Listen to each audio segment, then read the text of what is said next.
Hello and welcome to my Bio 30 SDS on the Hunger Games Mutts and how they could evolve and become what they actually are.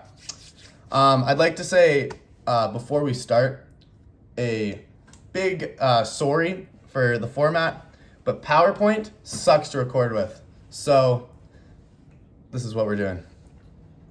With that though, let's get into it. The Hunger Games, known infinitely in pop culture for its story, memorable characters, and incredible movies. It is arguably my favorite book series, and the movies are absolute cinema. And you want to know my favorite part of every book and movie? Mutts.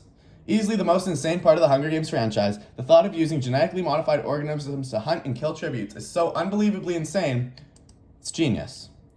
Today I'm going to explain the physiology of a few standout mutts, how it could have evolved naturally, and whether I believe that it could be possible on our Earth. I will also be going over the main trilogy, books 1 and 3, and the prologues, A Ballad of Songbirds and Snakes, and Sunrise on the Reaping. So without further ado, let's dive right in.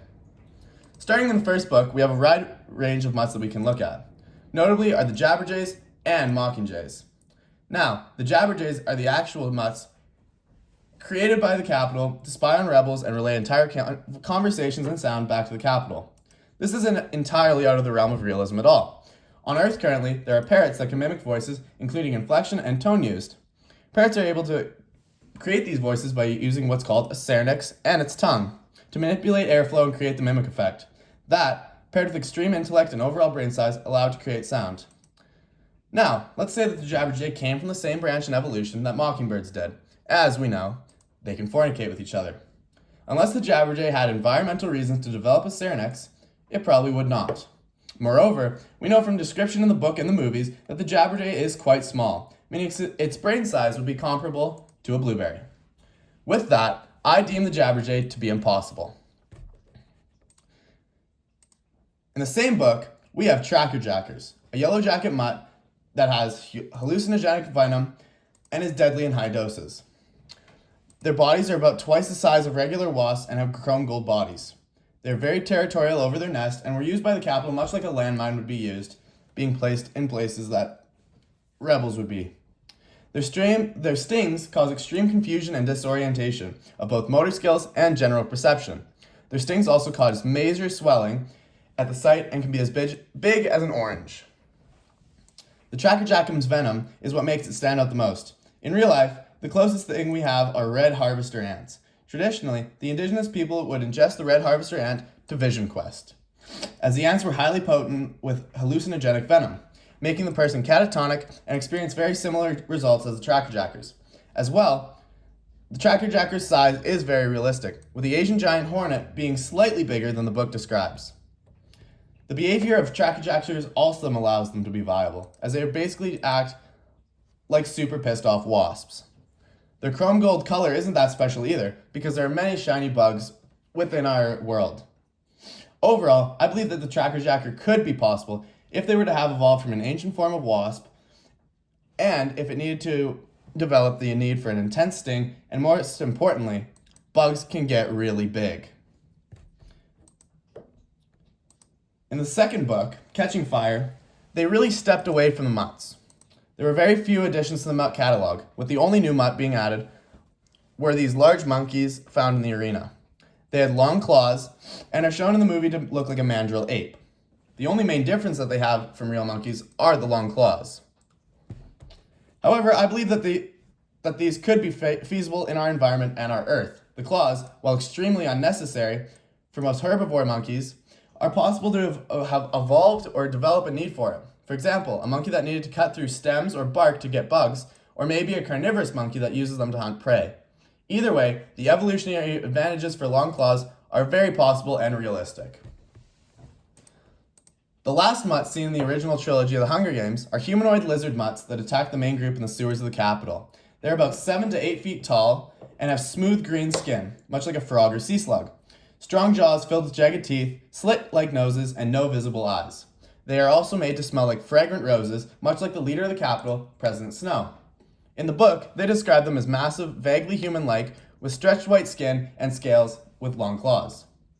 As well, they talk about having the ability to decapitate a person with a single bite. When looking at the two options side by side, we can see that they don't exactly correlate with each other. However, for the sake of ease, I will be using the books, as it's more loyal to the original idea and make my life 1,000 times easier.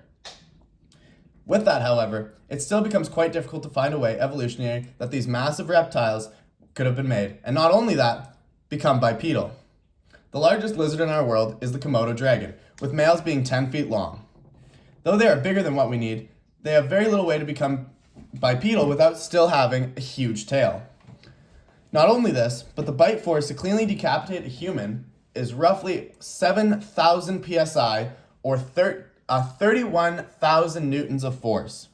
Currently, the largest bite force in our world is the saltwater crocodile with about 16,000 psi, meaning that in order for these mutts to decapitate someone, they would need to double their bite force while still keeping our skeletal and head structure. Mainly, my biggest issue with these mutts is their ability to produce and create the rose smell. Normally, the smell that comes from roses is a combination of many different sugars, alcohols, and oils. They're all combined in the chloroplast at the surface of the petals. The oils are considered to be volatile, as they easily disperse and evaporate into the air, used to attract pollinators like bees and other such. Now, I ask the question, where do we put chloroplasts, a plant organelle, inside our huge lizard monstrosity? It just doesn't make any sense, and for that reason, I'm out. In my favorite book, The Ballad of Songbirds and Snakes, we meet Professor Gall, the head game maker and scientist that made all of the mutts used in the early Hunger Games.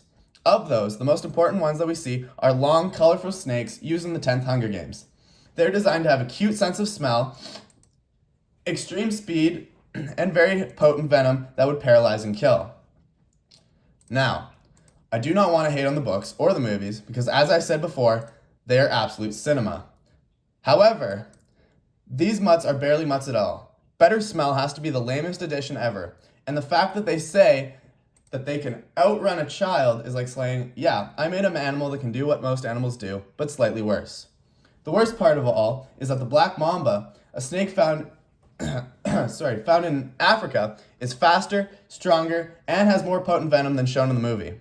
Arguably, other than the colors, such as the yellow one in sand and the blue and purple one in the dark, these snakes are almost less lethal in real life, and for that reason alone, I have to pass it and say that it could have evolved that way. Now we've hit a huge section of my presentation that is arguably the most exciting arena with the most number of mutts out of all the books. Sunrise on the Reaping follows Hamish's time in the 50th Hunger Games, which had 48 tributes instead of the normal 24. As such, there were so many mutts added to this year, and each one is almost more insane than the last. Not only that, but the arena was also made to look extremely beautiful, but be extremely deadly, meaning that all the mutts in the game were made to look cute and cuddly on the outside, but were secretly dangerous. Simply for the love of my own time, and your time, I've decided this last book will be rapid fire, with every mutt being physically described and saying why or why not it would be possible in our real world. Also, there is no movie for this book, so every description of the mutts will either be a direct quotation or a summary I found on the wiki. First up, we have the butterfly mutts. They were colorful and had stingers that delivered what felt like an electric shock, leaving behind no visible mark.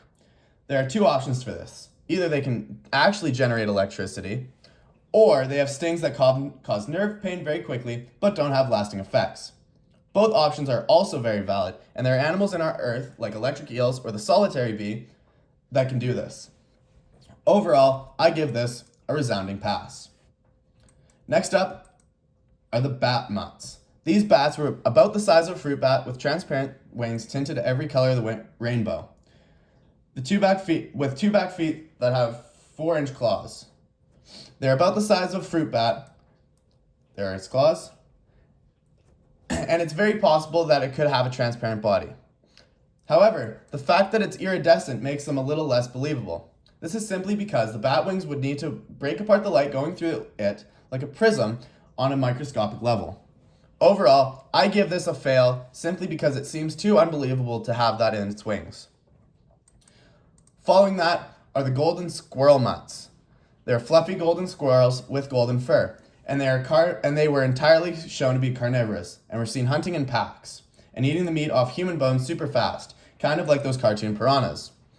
Although we don't get an exact estimate on the number or size of the squirrels, I'm going to say now that it could definitely be possible, since there is a species of ground squirrel in California that within the last year shifted to a carnivorous diet. Not only that, but if these squirrels were given some sort of virus like rabies, I'm sure they could get the job done. Pass. Next up are baby deer mutts that have spiked hooves. We don't actually know much about them other than that, since Hamish never actually interacts with them. Simply, I think that this one is an easy pass, because there's already a species of deer, such as musk deer and water deer, that all have already evolved to have more elongated hooves. Overall, this is a simple and easy pass. Lastly, my favorite mutt from this book is easily the porcupine mutt, also known as the porky bear. It had huge quills that were gold, silver, and bronze with poisonous tips that could shoot off in every direction. In the book, they say it was like a bear and a porcupine were mixed, with the same claws, teeth, and overall size. The main thing that was important to note was that it made the sound of a crying baby to lure in tributes before they realized what it was. It killed about a confirmed 3, but there may have been many more.